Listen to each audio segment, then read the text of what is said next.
सुप्रभात। मैं हूं जोगेंद्र राणा और आपसे जिस आध्यात्मिक विषय पर चर्चा कर रहे हैं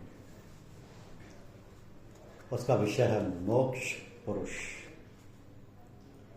मोक्ष पुरुष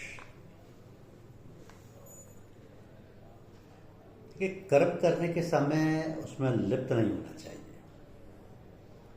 कर्म करते जाना चाहिए और उसका फल हमारे अनुकूल होगा या विपरीत होगा, इधर दृष्टि भी नहीं करनी चाहिए।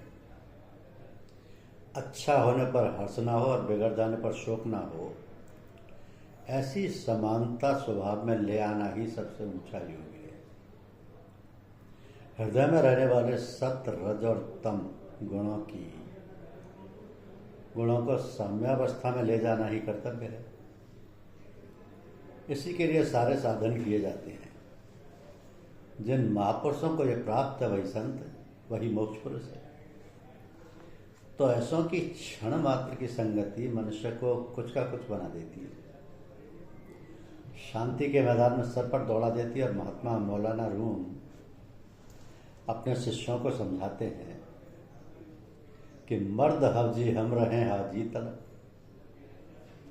ख्वा हिंदू ख्वा तुर्को या अरब, मस्जिद हस्त अंदरूने औलिया, सिजदा गाहे जुमला हस्तान जा खुदा, दर मिले मोमिन ब गंजमी अजब, गरमरा ख्वाही अजा दिल ही तलब, हम नशीनी सात तेवा औलिया, बेहतरद सदसाला तात बेरिया, औलिया असफाले हक के अंधे पिसर, हाजरियो गायबी अंदर नजर, हेचना कुसाद नफसरा जुज जिल्ले पीर, दामने या नफ्स कसरा सख्त गिर, ए बसा दो तुर्क चू बेगानिया, ए बसा हिंदू ब तुर्के हमला।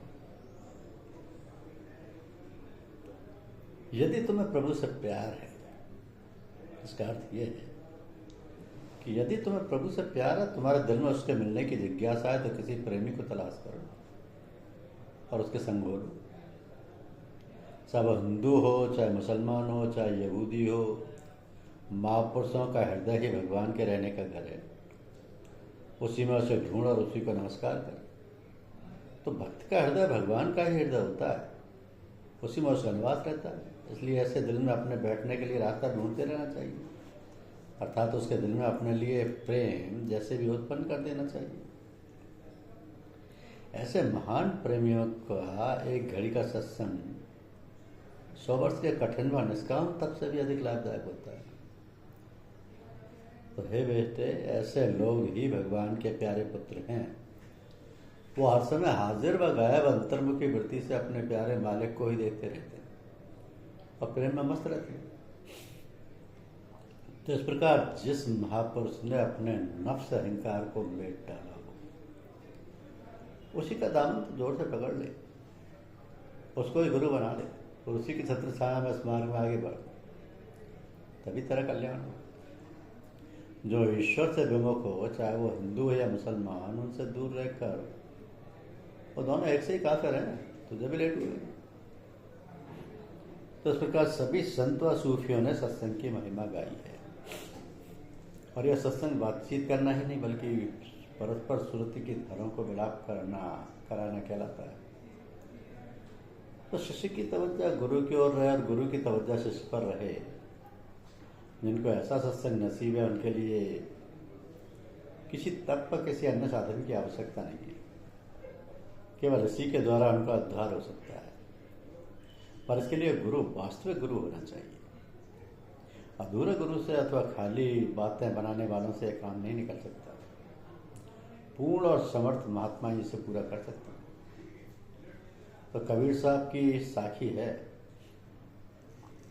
कि पूरा सतगुरु ना मिला लाई अधूरी सीख, निकसा था हरि मिलन को बीच सिखाया भीख, जागुरते भ्रम ना मिटे भ्रांति चित्त न जाए, सो गुरु झूठा जानिए त्याग देर न लाए, कन फूक का गुरु हद का बेहद का गुरु, और बेहद का गुरु जब मिले तो लगे ठिकाना ठौर।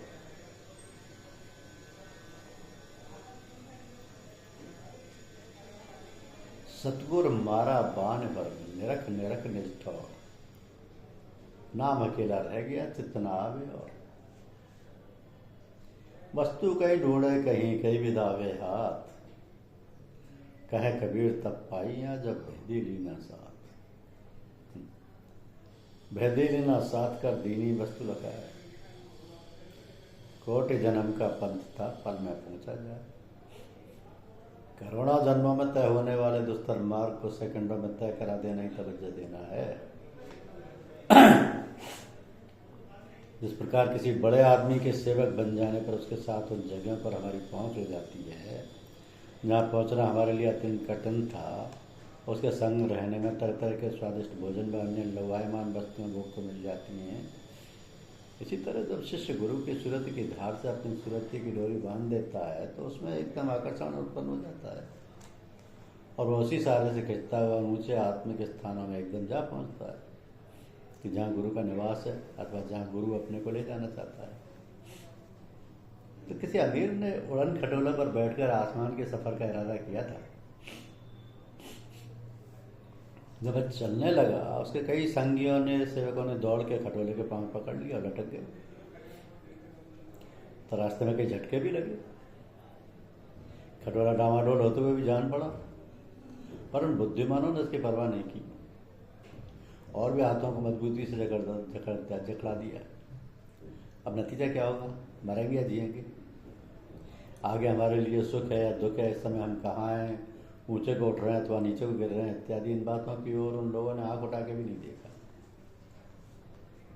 इस प्रकार वे धीरे धीरे बढ़ रहे थे कि दिव्य शरीर के झोंके मन में मस्ती की तरंगे लहरा रहे थे।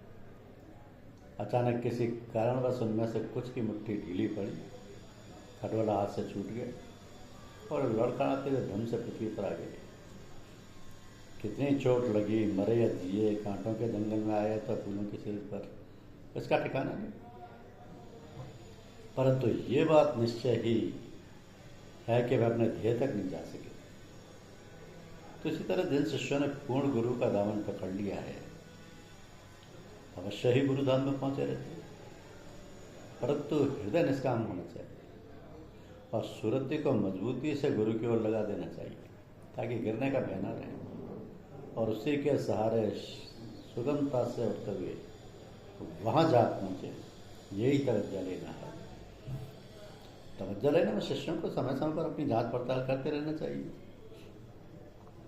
गुरु से विमुख हो हमारी सुरति दूसरी ओर तो नहीं भाग रही, हमारे हाथ इतने ढीले तो नहीं पड़ गए जो उसका सहारा छूट जाए, हमारे में किसी प्रकार का अहम भाव तो नहीं उदय हो रहा इत्यादि। तो इस पर दृष्टि शिष्यों को अवश्य रखनी चाहिए। वो धोखा खा सकता है, आसुरी शक्तियों से नीचे ढकेल सकती हैं, वो पतित हो सकता है। शैतानी ताकतों से बचते रहना और बराबर आगे को बढ़ते रहना सूफी में नजर बर कदम का साधन कहलाता है। जिसने पांव पर निगाह नहीं रखी वह किसी न किसी दिन अवश्य गिर जाता है।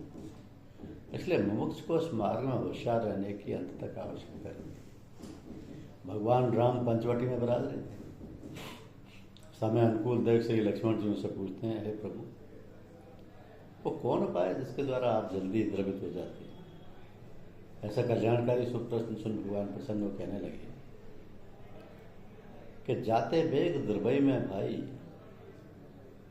जाते बेग द्रवऊ में भाई, सोमम भगत सुखदाई, सो स्वतंत्र अवलंबना आना तय अधीन ज्ञान विज्ञान, भगत तात अनुपम सुख मूला, मिलई जो संत होई अनुकूल।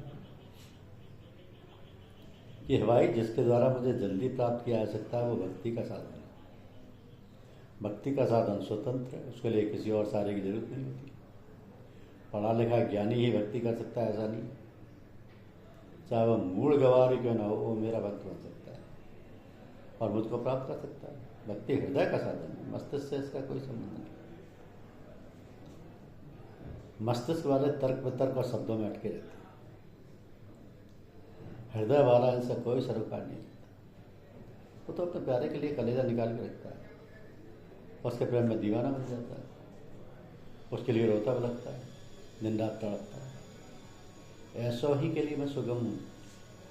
ज्ञान विज्ञान तो भक्ति के अधीन है। जब मुझ तक पहुँच गया उसे तो संपूर्ण ज्ञान हो जाता है। तो माया का दुस्तर जाल समझना अति कठिन है।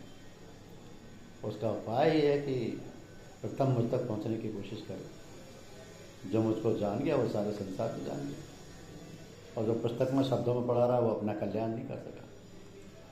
हाँ, ज्ञान के साथ अगर भक्ति हो तो स्वयं स्वागे का काम कर देती है।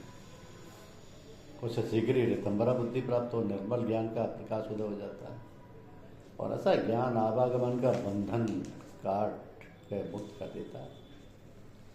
इसलिए हे प्यारे, भक्ति अनुपम सुखों की मूल मानी गई है, परंतु ऐसी भक्ति संतों की दया से मिलती है। जिसने किसी संत के चरण पकड़ लिए, उसके हृदय, उसके हाथ में अपना हाथ दे तन मन समर्पण कर दिया और उसी का हो रहा, उसे ही सीढ़ी पर चढ़ने का सौभाग्य प्राप्त होता है। दूसरों को, चाहे वह विद्वान हो चाहे मूर्ख हो, न भक्ति व प्रेम मिल पाता है और न वो मुझ तक पहुँच पाते। तो लक्ष्मण जी ने फिर पूछा,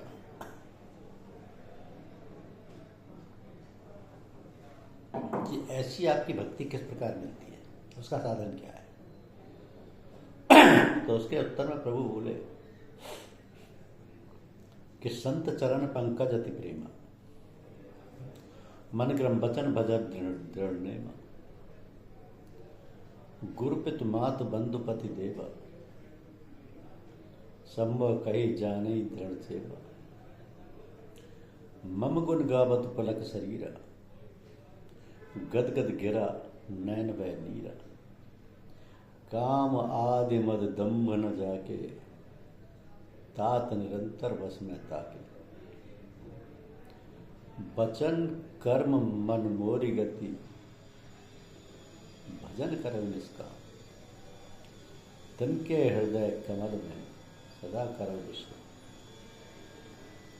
कि हेता तो संतों के चरण में अत्यंत प्रेम रखने वाले हों और जिनका भजन करने का दृढ़ नियम हो, लापरवाही से ना करें।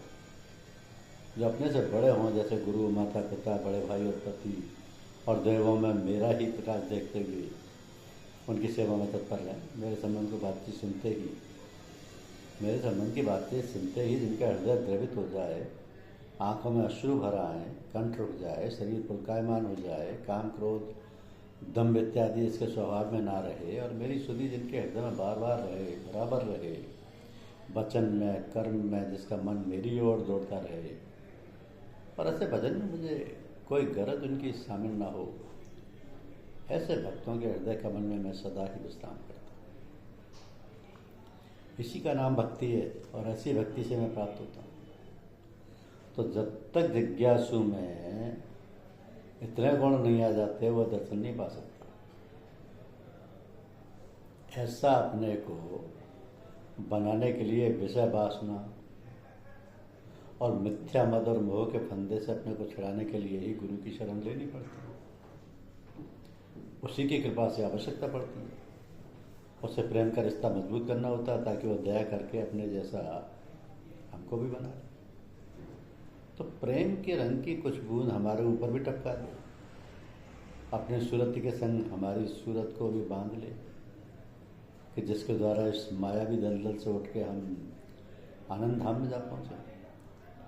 यही तवज्जो कह रहा था। तो जो गुरु जे गुरु चरण रेन सिर धरही, तेजन सकल विभव बस करही, मोय सम ये अनुभव ना दीजे, सब पायो रज पावन कीजे। तो महाराज जसर जी कह रहे हैं कि मेरा अनुभव तो ऐसा है कि जो भक्त गुरु की चरण रज को सिर पर धारण करते हैं, गुरु की पार लगाने वाली चरण रज को हृदय मस्तिष्क और शरीर में लपेटे रहते हैं, सारी विभूतियां मस्तक नवाए उनके सम्मुख आज्ञा पालन के लिए तैयार खड़ी रहती है। अर्थात संसार और परमार्थ का कौन पदार्थ है जो उनके लिए दुर्लभ? तो यहाँ पर चरण रज से तात्पर्य उस मिट्टी से नहीं, जो गुरु के पार्थिव शरीर के पांव तले, उसका भी हमारे लिए व्यक्त है, बल्कि चरण रज उस दिव्य प्रकाश को कहते हैं जो गुरु के चैतन्य शांतिमयी आत्मा से हर समय फूटता रहता है और उनके दिव्य शरीर के चारों ओर बिखरा रहता है। तो गुरु चरण रेणु व दिव्य प्रकाशमय धार है कि जिसको सिर पर धारण करने में सारी सिद्धियां और रिद्धियां वशीभूत हो जाती हैं। ये रच उनके चरण कमल के फूल की वो दिव्य पराग, यानी फूल के अंदर जो रेत होता है, जो वायु में उड़ के सुगंध फैलाता है, उसे पराग कहते हैं। उसको अपने हृदय, मस्तिष्क और शरीर में मल लेता है, उसके सारे दोष मिट जाते हैं, मन, आत्मा व शरीर पवित्र हो जाते हैं, वह नूरानी तेजोमय बन जाते हैं, संपूर्ण पाप धुल जाते हैं। ये भक्ति, ज्ञान और कर्म की त्रिवेणी है जिसमें मज्जन करने से आत्मकल्याण होता है, मोक्ष हितकारी बनता है। साधु लोग जिस तरह धूनी की राख सारे शरीर पर मलते हैं, उसी तरह ख्याल यानी मानसिक संकल्प से जो अपने शरीर पर इस दिव्य पराग को मल लेता है, उसी क्षण उसके स्थूल, सूक्ष्म और कारण तीनों देह पवित्र हो जाते हैं। दिव्य नेत्र उसके खुल जाते हैं। शरीर की शुद्धि जल से होती है, हृदय की शुद्धि सत से होती है, ऐसा शास्त्रों का मत है। परंतु ये वो पावन नद है कि जिसकी लपेट लेने से शरीर, हृदय व आत्मा तीनों के संसार दर्द हो जाते हैं और उनमें तेज आ जाता है। धन्यवाद।